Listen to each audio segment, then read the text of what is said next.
இன்னைக்கு நம்ம HTML பார்க்க போகிறது வந்து HTML லிஸ்ட்டு தான் பார்க்க போகிறோம்.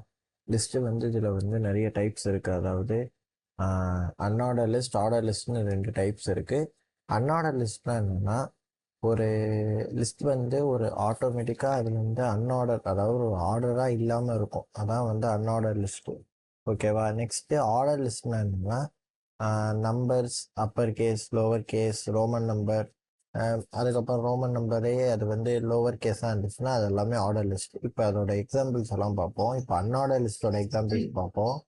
யூஎல் இதை வந்து இப்போ இது பண்ணி க்ளோஸ் பண்ணிட்டு, இப்போ நான் டைரெக்டாக லிஸ்ட்டுங்கிற ஐங்கிறத வந்து நான் இப்போது ப்ளேஸ் பண்ணிக்கிறேன். ப்ளேஸ் பண்ணோடனே இதே மாதிரி வந்துடும். இப்போது நான் வந்து ஒரு லிஸ்ட்டை க்ரியேட் பண்ணிக்கிட்டு இருக்கேன். ஓகேவா? இப்போ நான் என்ன லிஸ்ட்டு க்ரியேட் பண்ணுறேன்னா, இந்தியா அப்படிங்கிற ஒரு லிஸ்ட்டு க்ரியேட் பண்ணிக்கிறேன். நெக்ஸ்ட்டு அடுத்தது ஒரு லிஸ்ட்டை நான் இன்னொரு லிஸ்ட்டு க்ரியேட் பண்ணிக்கிறேன். அதாவது எல்லைன்னு மறுபடியும் கொடுத்துட்டு USA அப்படின்னு கொடுத்துட்டேன். ஓகேவா? இப்போ நான் சேவ் கொடுத்துட்டு அதே மாதிரி நான் வந்து ஆட்டோ சேவ்லரானே இருக்காங்க, நீங்கள் சேவ் கூட கொடுக்க வேணாம். அதே மாதிரி இப்போ நான் என்ன பண்ண போகிறேன்னா, அந்த பாத்தை வந்து நான் ஃபஸ்ட்டு காப்பி பண்ணிக்கிறேன். சாரி, அதை மறந்துட்டேன். இப்போ நான் இதை ரைட் கிளிக் பண்ணிட்டு காப்பி பண்ணிக்கிறேன். காப்பி பாத் கொடுத்துட்டு டேரெக்டாக இப்போ நான் வந்து இந்த நியூ டேப்னு இருக்கா, அந்த நியூ டேப்பை வந்து டேரெக்டாக நான் பேஸ்ட் பண்ணிவிட்டு என்ட்ரு கொடுத்துட்டேன்னா இது மாதிரி டாட்டட், அதாவது புல்லட்ஸாக வரும். இதுதான் வந்து லிஸ்ட். ஓகேவா?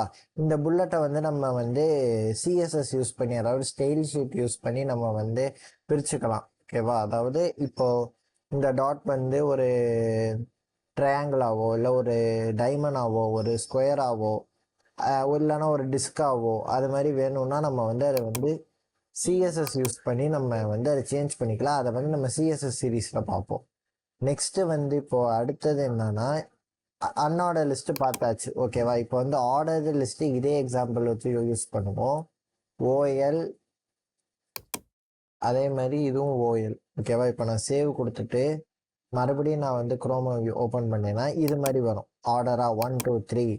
அதே நான் வந்து இப்போ ABCD டைப் பண்ணணும், lower case upper case ABCD type பண்ணணும், ரோமன் நியூமரல் டைப் பண்ணணும் அப்படிங்க இருந்துச்சுன்னா நம்ம வந்து CSS யூஸ் பண்ணி நம்ம ஸ்டைல் அந்த ஒரு கீவேர்டை யூஸ் பண்ணிட்டு நம்ம வந்து இதெல்லாமே நம்ம சேஞ்ச் பண்ணிக்கலாம். அதெல்லாம் நம்ம CSS சீரீஸில் பார்ப்போம். ஓகேவா? எல்லாமே தொடரும்.